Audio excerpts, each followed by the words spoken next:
The longer we stand around and wait and watch, the longer we wait for the money. We can't cope with that, even if we had 2, 3 drones. We've got 2 choices here, Rob. We either buy more drones from you and we take staff on. We probably need, this time next year, at least another 6 drones in operation and another 6 operators. So you've got 2 ways of doing this, either by buying either them employ them or... and take all the shit that goes with it. What's quite clear is we're not going to struggle to find work. We'll find plenty of work. More than we can cope with. Pete, thanks for coming down to join us, because as you know, we've got a course running in one of the classrooms at Harper Adams at the moment. Another intake of fresh-faced drone operators, just like yourself. Probably not as young. Not as young as you, obviously. Who are here, they're learning their drone safety, their maintenance, their spray operations, their chemical handling. But I can guarantee you, at the end of the course on Friday, there'll still be one question that hasn't been answered. Sure. And that will be, how do I actually earn a living as a drone operator in the agricultural sector, and does the market actually exist? So I thought, as you, Pete and Kev, were the first people to actually qualify on the drone course a few months back, you'd be the best people to ask. Well, we talked about this last week, and it just appeared, it occurred to me that why not come down, and today I'm here to meet the delegates on this course with Kev and try and answer some of these questions, because there's no doubt about it, it's one of the most tricky parts, of course, is how do I start to make a living with this, and how do I convert this amazing piece of technology into an income stream? Absolutely, because in reality, the drone safety, the maintenance, the operation, that's all relatively straightforward stuff. And people relish that, they enjoy learning that. Yeah. But then they're faced with, right, the classroom work is finished, I'm out in the real world, how on earth do I crack on? There'll be people that come through the training course, I'm sure, who are equally commercially savvy and know exactly what they're going to do, and they have their own business plan mapped out. But also there'll be plenty of delegates in there who don't come from a sales or commercial orientated background and will need quite a lot of help with that. Well, just on that front, Pete, what is your background in terms of, because this isn't your first job? No, coincidentally, no. I've always been involved in sales in one way or another. And, you know, I was thinking about this over the last few days when we agreed that I'd come down here, that taking new products to a non-existent market is something I've got a proven track record with. And going back 1981, I was the first person to bring karaoke into this country. That seems to have done all right over the last 40 years or more. I introduced facsimile machines into the market for Xerox in the mid-80s, which again was a great idea if somebody else had one. But it was all about creating a marketplace, Rob, and that's the case with this. Well, that's good to hear, because would you actually say that there is a market for agricultural drones Most at definitely. the moment? Absolutely, without question. There is a number of markets that are going to evolve with the drones, and at the moment we're just looking at the spraying and seeding side, and another big part of this will be the surveying and mapping and analytics of crops with multispectral cameras, etc. And it's something that we're putting a lot of work in to put together over the winter months. So I'm intrigued. You've had a varied career, you've worked in different sectors. What then was it about the potential for drone spraying caught your eye? I mean, I remember we spoke probably 8 or 9 months ago and you expressed an interest. What brought you to pick up the phone? First and foremost, Kevin and I had been doing quite a bit of work with smaller drones and looking at photography, etc. And we quickly realized that there were multiple entries into that market. Many people were doing the same thing. And it was really when somebody asked if we were interested in filming a wedding that I decided it was time for a quick turn. And I'd started looking a lot at drone activity on YouTube, Rob, and as soon as I saw the Autospray Systems video on YouTube, it immediately caught my attention, and I saw the earning potential with that. In fact, the first question Kevin and I asked is, how much is it and what is its earning capability? Yeah. And the answer to that was, I don't know, but let's ring this chap up and go down. And we came down to Harper Adams and had a look, and we were hooked straight away. But more importantly, I suppose from a personal point of view, this is the first time in my tender years I've ever been so happy in what I do. It's just incredibly good fun. Meeting lovely people to work with, which is, important when you've worked in corporate sales. You meet a lot of not so nice people. And working in agriculture and horticulture and amenities, I've met nobody but lovely people so far. They've been very welcoming, very excited about the new technology, and it makes me very happy. I think I could speak for Kevin on that as well, and that's so important. Well, you say that you can see a market out there. What then are the goals for QuadRotor, and what are your what aspect do you look after within QuadRotor itself then? We've taken a leaf out of your book, I guess, insofar as that Kevin and I have got very different skill sets, and they're perfectly matched in another way, insofar as that I look after the commercial aspects of QuadRotor, finding new business, creating new markets, and Kevin looks after everything operational, technical, licensing, legalities, insurance, staffing, and the business side, the backroom stuff a lot. And Kev's doing all of the flying at the moment, probably far better, although I'm qualified. It just seems to me my skills are better suited to going out and finding and creating the new market, which is going extremely well.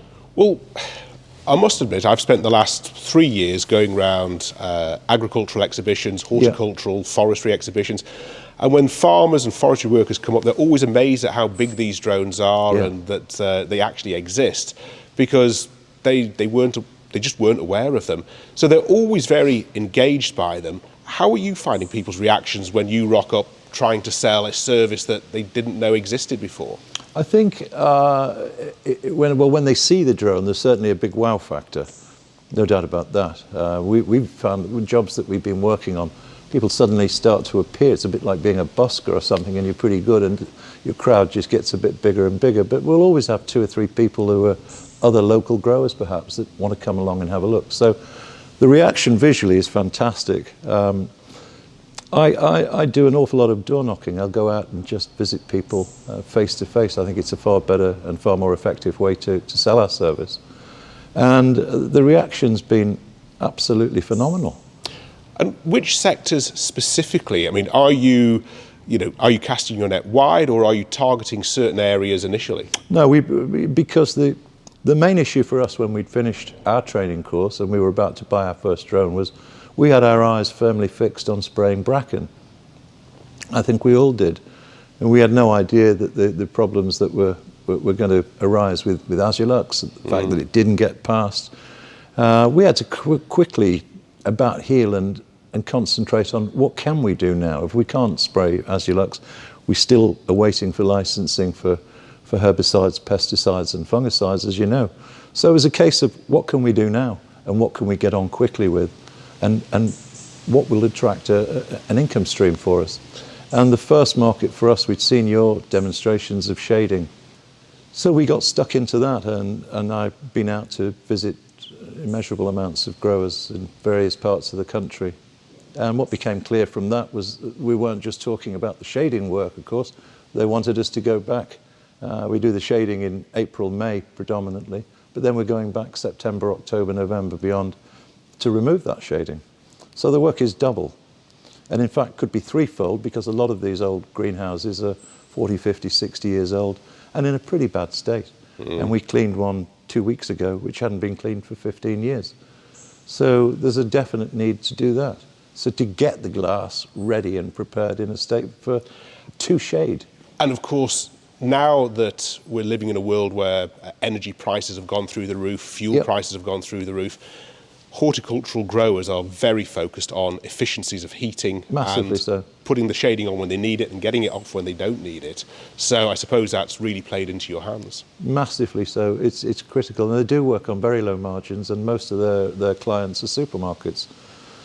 So you can imagine they are working on tight margins, and it's about volume. And they do have to have the right conditions to grow. In fact, one of the first things I learned from talking to growers is that 1% loss of light equates to 1% loss of your crop, and that focuses the mind a little bit, Rob. Wow, yes, that's a useful statistic. So you've started off in horticulture, and I suppose that's understandable because paint doesn't have a MAP number, it's not classed as a pesticide. Yeah. However, there are hundreds, if not thousands, of other products that can be sprayed, all your organics, your biologicals, seeds, fertilizers.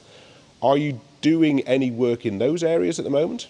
We've done some seeding work already. In fact, going back to May, I'm a golfer, always have been, and I play at Wallasey Golf Club, and I mentioned it to John McLaughlin, our course manager there, who's very well respected within the golf industry and amenities industry, works very closely with an organisation called BIGGER, the British International Greens and Golf Association.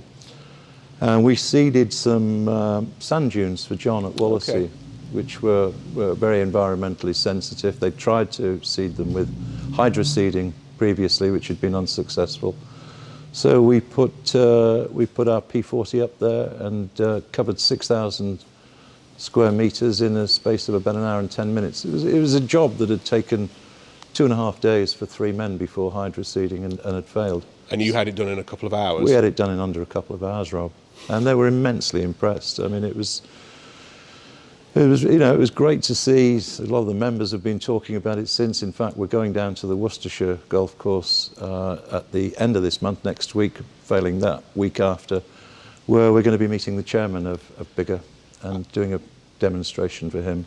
And I suppose the amenity sector and golf clubs would fall into that. Very much Must so. be an ideal scenario. Very They've got a much lot of very sensitive groundwork that they need to do. Yeah, there is, and of course the drone is going to score big points where there's hills involved, and lots of golf courses have lots of hills, lots of trees, lots of hazards, water hazards, etc.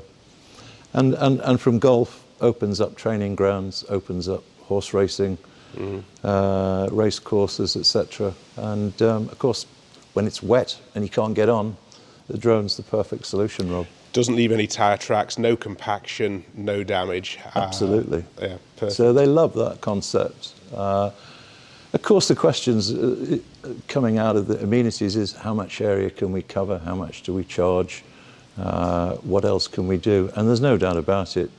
As soon as we can get licensed for the herbicide, fungicide and pesticides, that will broaden the appeal massively. The big change in the market will occur when we can spray pesticide, herbicide, fungicide products. Yeah. CRD have said very clearly they just need the spray drift data from us, and this will open up the potential to all of these tools. Yeah. What sort of impact will that have on the market for you? Huge, absolutely huge. I mean, because it immediately opens up new markets that will embrace this very, very quickly, and we've got to be able to jump on that.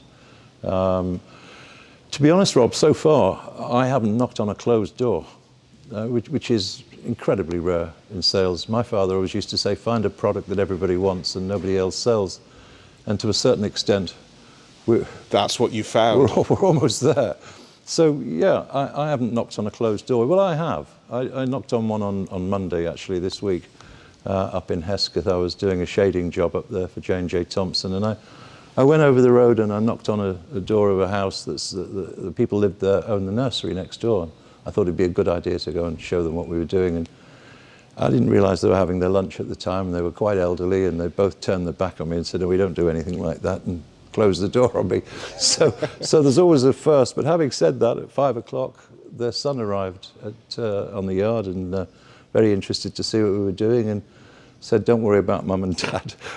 They were busy with lunch. "Can you come and do some shading and removing for us next year?" So, yet to find a closed door. So even the doors that look closed were actually really what could be wide better? open, perfect. It's a salesman's dream, if you like, in a way like that. Because, I'm a bit embarrassed to say it, that this technology's been around for 15 years, and I'd never heard or seen anything about it. So Pete, actually, upstairs now in one of the classrooms as the delegates are getting trained, and I know you'll be speaking to them shortly, and I'm sure they'll ask, but if there was one bit of advice that you could give them, what would that be? Have a plan. Have a detailed plan of action. fail to plan, plan to fail. It's absolutely a must. Think about the markets that you're going to approach, how you're going to approach them. And of course, that can be tricky when, for example, you said you were planning for bracken and that didn't happen. So you also have to plan, but you also have to be able to adapt to the conditions around you. Yeah, very much so. And a big part of the reason we're here and we're doing this film is so that people can plug into our experience and benefit from that. And we're quite happy to do that. And so on future courses, you'll be running a commercial module as such, or at least talking to people about how to tackle the business side of... Where is the business and how do we plug into it? And without giving away your secrets, what's the magic ingredient to the way you go about your sales work? Graft. Graft. Pure and simple. Pure and simple. Yeah, plenty of activity. And being the worst salesman in the world, if you're creating enough activity, you're going to get some results because the technology speaks for itself to a large extent. If you're fairly eloquent in sales, then you're going to do remarkably well with it. Okay, Peter, so there is always going to be one tricky question in the market, and I'm not sure you can actually answer this, but you said the market exists, it's a big market. How big could it be? I mean, I know it's how long's a piece of string, but, you know, I mean, have you set yourself, you said plan, have you set yourself any targets for this year? Yeah, we have. I mean, our first full financial year will run from April 1st next year, 2024. And we will comfortably exceed $1.5 million in 2024 through 25. Is that with one drone? No. I think with one drone, it's a great question actually, Rob, because a lot of people are going to be saying, I'm going to have one drone. What can I realistically expect to earn with one drone if I get off my backside and I put some graft in? I think 250 to 300,000 is a fairly good estimate for that. Which is probably more than a lot of people are earning at the moment. Yeah. Yeah, it's a good living. Yeah. And of course, the work, agricultural, forestry, horticultural work by its very nature is seasonal. Yeah. Are you finding that there are different seasonal opportunities that actually will come together to give you a full year's work? That really is the key element for us, I think. It's all right when we first met you and you said to us, you know, through the winter months you'll be on your yacht in Monaco or something like that. Well, it's still a lovely idea. We still got it in the plan, Rob. Good. But at the end of the day, as we build a team around us, we want to keep them busy throughout the year. Everybody wants to be working and doing things and earning money. And sure, it will be probably a little bit quieter through the really difficult weather periods, the December, January, February. But there's still work that we can be doing throughout then. And that's why we want to develop the multispectral crop analytics side of things throughout the winter months. But yeah. It's a good point. It's why we're inside today. 60% chance of rain and 40-mile-an-hour winds, and we've come to shelter in the machine shed just to get out of the wind. We've got jobs backed up at the moment, cleaning jobs on glass that we could be working for the next 3 weeks non-stop. Another tricky question is pricing. Again, I remember those days of sitting down, someone's asked me, how much does this cost? And not having a clue how to go about it. How are you tackling that side of things? Do you know, it's another great question, Rob, because we also didn't have a clue. And as much as we tried to get the inside track and get farmers to talk to us, they're pretty coy boys. They don't give a lot away, as you know. So we had to, first of all, with the glazing, with the glass shading and cleaning of the glass, I think the first thing for us was to find out, what do they pay now? Yeah. How do they do it now? What does it cost them to do it now? How much paint do they use when they do it that way, etc. And just batten it down to the commercial numbers so that we could not only provide a safer, far safer methodology for shading glass, but it's got to be commercially sensitive too. People will pay a little bit of a premium, but they won't pay a massive premium. So my answer to how do I know what the right price is, ring Kevin. Kevin's worked out a spectacular pricing module which takes into account every conceivable detail, including service and maintenance levels, travel, accommodation, size of area, how many times the drone needs to be moved, in every detail. So talk to Kevin would be my best suggestion. And Kevin's your business partner? Kevin's my business partner. And He's more than happy. He can be quite friendly sometimes as well, and he'd be more than happy to I'm help. surprised. Yeah, so would I.